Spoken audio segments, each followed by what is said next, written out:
Hello everyone, welcome to my channel. आज मैं आपके लिए क्लास 10 का कुछ महत्वपूर्ण क्वेश्चन लेकर आए हैं। ये क्वेश्चन आपको बोर्ड के एग्ज़ाम में भी उपयोगी है। तो आप देखेंगे एक एक क्वेश्चन का आंसर। ये लाइफ साइंस का क्वेश्चन है। इसमें देखिए कुछ क्वेश्चंस इस प्रकार दिए गए हैं। पहला क्वेश्चन है, किस रोग में रोगी को बार बार रक्त चढ़ाना पड़ता है। आप देखिए यहाँ पे ऑप्शन दिया हुआ है हीमोफीलिया, थैलेसीमिया, हेपेटाइटिस और प्रोटोन्यूरिया। ठीक है, तो इसमें आपका सही आंसर होगा थैलेसीमिया, क्योंकि थैलेसीमिया एक ऐसा जेनेटिक डिजीज है जिसमें रोगी के शरीर में रक्त का बनना बंद हो जाता है। कहने का मतलब इसके हीमोग्लोबिन नहीं बन पाते हैं, इसलिए रक्त की कमी हो जाती है। तो इस रोगी को बार बार क्या किया जाता है, रक्त चढ़ाया जाता है। इसलिए इसका सही जवाब होगा बी नंबर ऑप्शन। ठीक है, तो हम लोग यहाँ पे क्या करेंगे, बी नंबर में टिक लगा देंगे। ये आपका सही आंसर है। ठीक है, नेक्स्ट क्वेश्चन है, छुई मुई में किस प्रकार की गति देखी जाती है। तो छुई मुई का जो पौधा है उसका वैज्ञानिक नाम है माइमोसा पुटिका। ठीक है, आप देखते होंगे लाजवंती का पौधा जिसे हम कहते हैं। ठीक है, और इसका पत्तियां को जैसे ही हम छूते हैं वो क्या हो जाता है, मुरझा जाता है। इसका मतलब क्या है कि यहाँ पे एक विशेष प्रकार की गति होती है जिसको हम नास्टिक मूवमेंट कहते हैं। लेकिन अब नास्टिक मूवमेंट का कौन सा टाइप है जो कि छुई मुई में देखने को मिलता है। तो यहाँ पे देखा है, ऑप्शन में दिया है फोटोनास्टिक, कीमोनास्टिक, सिस्मोनास्टिक, थर्मोनास्टिक। तो इसका सही आंसर होगा सिस्मोनास्टिक। ठीक है, क्योंकि ये हिंदी में इसको कहते हैं स्पर्शानुकुंचन गति। तो चूंकि स्पर्श के कारण इसके तीव्रता से ये क्या होता है, पत्तियां मुरझा जाती है। ठीक है, तो इसलिए हम इसको कहेंगे सिस्मोनास्टिक, स्पर्शानुकंचन। अब नेक्स्ट क्वेश्चन है, द्विसंकर संकरण यानी डायहाइब्रिड क्रॉस का अनुपात क्या है। 1:2:1, 3:1, 9:3:3:1, 9:1:3:3। तो हम लोग जान चुके हैं कि द्विसंकर संकरण में जो फेनोटाइपिक रेशियो होता है वो होता है 9:3:3:1। इसलिए इसका सही आंसर क्या होगा, 9:3:3:1। क्लियर। अब चलते हैं 1.4 में, प्राकृतिक ऑक्सीजन में कौन सा कार्यकारी समूह पाया जाता है। क्लियर है, तो यहाँ पे अल्कोहल नहीं होगा, एल्डिहाइड, जिब्रेलिन नहीं होगा, तो इंडोल, चूँकि प्राकृतिक ऑक्सीजन का नाम है indole acetic acid, indole acetic acid IAA, तो इसमें इंडोल समूह जो है रहते हैं। 15 नंबर का क्वेश्चन में देखते हैं, एक सामान्य मानव शरीर के शारीरिक कोशिकाओं में गुणसूत्रों की संख्या कितनी होती है। तो अगर शारीरिक कोशिकाओं में गुणसूत्रों की बात आती है तो हम लोग यहाँ पे लिखेंगे 46 क्रोमोजोम। ठीक है, इसको हम अगर ऑप्शन में देखें 23 पेयर्स, तो आप 23 पेयर्स को लिख सकते हैं जोड़ा। 23 जोड़ा अगर ऑप्शन मिला जोड़ा में, तब हम 23 को दाग लगाएंगे। ठीक है, नहीं तो 46 लिखेंगे। 1.6 में देखिए, मानव मस्तिष्क का सबसे बड़ा भाग सेरिब्रम, सेरिबेलम, मेडुला ओब्लंगाटा, पोन्स। तो यहाँ पे हम देख रहे हैं कि सबसे बड़ा भाग जो माइंड का है, ठीक है, मस्तिष्क का, वो है सेरिब्रम। ठीक है, जो कि कहाँ मिलता है, तो हमारे फोर ब्रेन में मिलता है, यानी अग्र मस्तिष्क में पाया जाता है। तो अग्र मस्तिष्क का सबसे बड़ा भाग सेरिब्रम है, और पूरे मस्तिष्क में भी अगर सबसे बड़ा भाग बोला जाता है तो हम सेरिब्रम का ही नाम लेते हैं। ठीक है। 1.7, डाउन सिंड्रोम में कौन सा गुणसूत्र में विकार उत्पन्न होता है। तो यहाँ देखा गया है कि जो हमारे 23 पेयर्स क्रोमोजोम होते हैं। इस 23 पेयर्स में जो 21 पेयर्स होते हैं, इसी के साथ क्या होता है, एक एक्स्ट्रा क्रोमोजोम बन जाते हैं। ठीक है, जिसके कारण क्या होता है, डाउन सिंड्रोम बीमारी हो जाता है। ठीक है, इसलिए यहाँ पे हम क्या कहेंगे, 21 पेयर। 1.8 में देखिए, डीएनए में नहीं पाए जाने वाला एक नाइट्रोजनस बेस, यानी ये नाइट्रोजन बेस ऐसा है जो डीएनए में नहीं मिलेगा। इसका मतलब है कि वो आरएनए में मिल सकता है। तो यहाँ बोल रहा है कि नाइट्रोजन बेस जो डीएनए में नहीं मिलता है, तो ये है यूरासिल। यूरासिल डीएनए में नहीं मिलता है बल्कि आरएनए में मिलता है। ठीक है, आरएनए में मिलने वाला ये क्या है, एक नाइट्रोजन युक्त क्षार है। क्लियर है। अब चले आते हैं next question 1.9। Origin of life नामक पुस्तक किसने लिखा था? A.I. ओपेरिन। आप पढ़े हैं, A.I. Oparin origin of life नामक पुस्तक को लिखा। अब है 1.10। हीमोफीलिया वाहक माता और सामान्य पिता के कन्या में हीमोफीलिया होने की संभावना कितनी होती है? तो देखिए, अगर वाहक हीमोफीलिया से वाहक माता है और सामान्य पिता है, तो इसके लिए अगर हम एक क्रॉस दिखाएं, तो माता के लिए चूँकि ये वाहक है, तो वाहक के लिए हम एक्स माता के लिए दिखा सकते हैं, और हीमोफीलिया है तो इसके एक जोड़ा क्रोमोजोम में जो एक क्रोमोजोम है उसमें हीमोफीलिया का ये जीन होगा। ठीक है, हीमोफीलिया बीमारी का जीन होगा।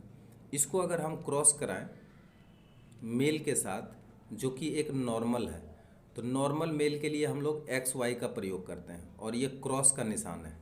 ठीक है, यानी ये है आपका फीमेल और ये है मेल। ये क्या है, ये वाहक है। वाहक कहने का मतलब ये कैरियर है, वाहक मादा है, कैरियर मादा।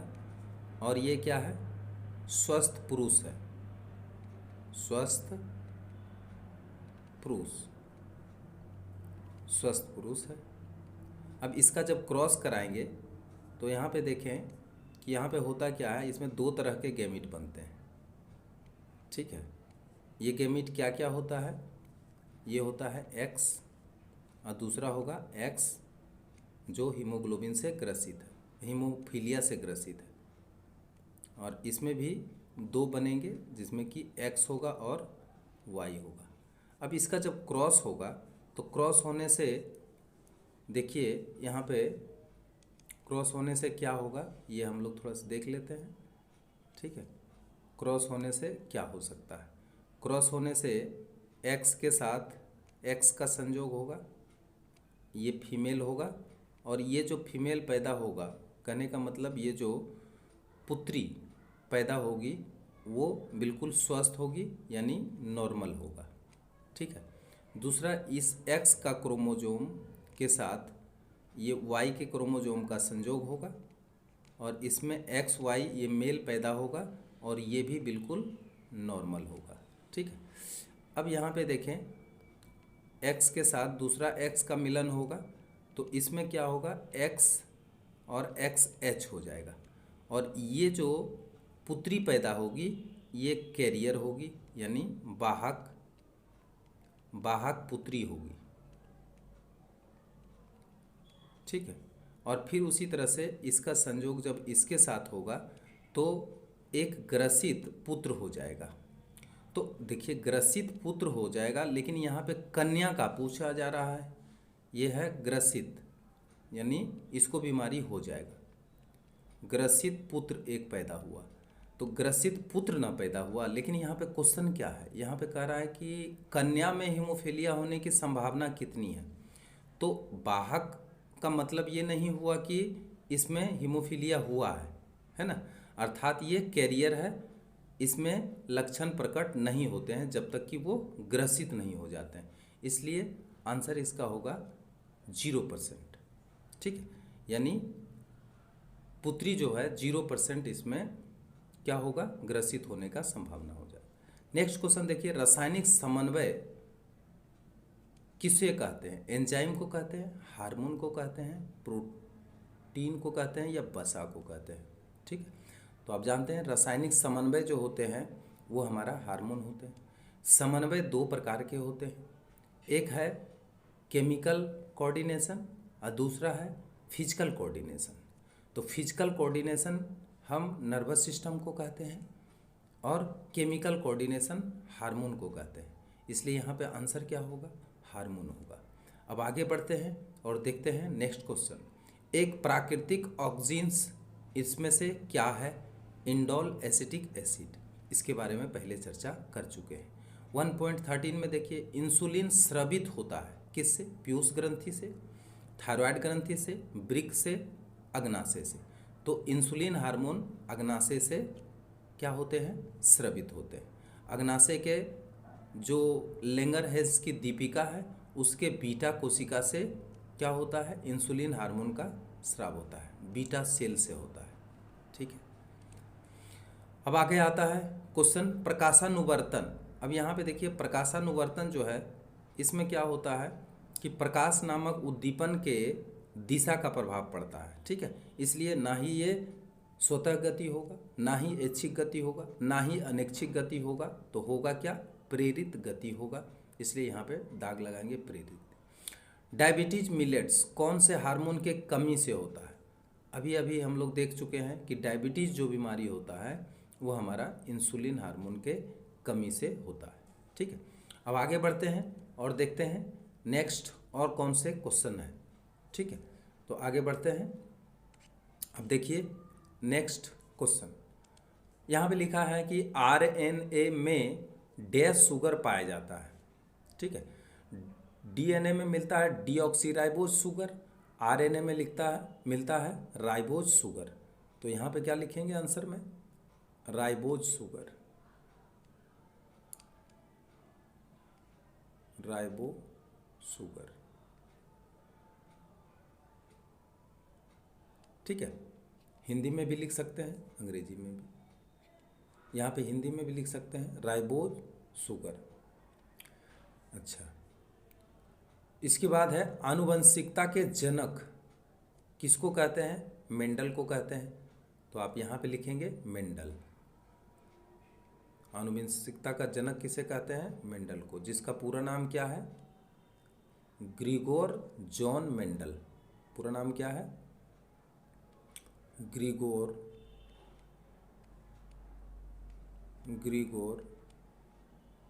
जॉन मेंडल पूरा नाम है।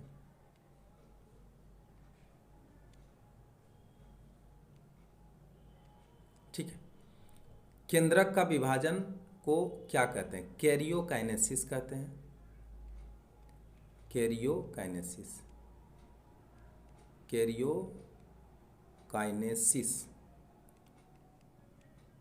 कैरियोकाइनेसिस कहते हैं। क्लियर है? डीएनए का पूरा नाम क्या है? Deoxyribose nucleic acid. क्या नाम है? डीऑक्सीराइबो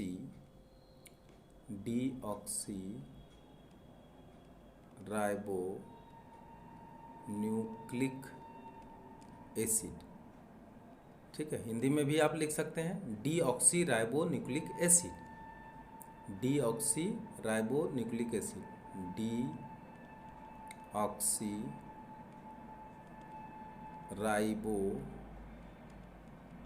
न्यूक्लिक एसिड, ऐसे भी आप लिख सकते हैं। क्लियर है? आगे बढ़ते हैं। गुणसूत्र के तर्कु तंतु डैश बिंदु से जुड़े हुए होते हैं। जब कोशिका विभाजन होते हैं, ठीक है, तो गुणसूत्र के साथ ये जो तर्कु तंतु होते हैं वो सेंट्रोमियर से जुड़े हुए होते हैं। किससे जुड़े हुए होते हैं?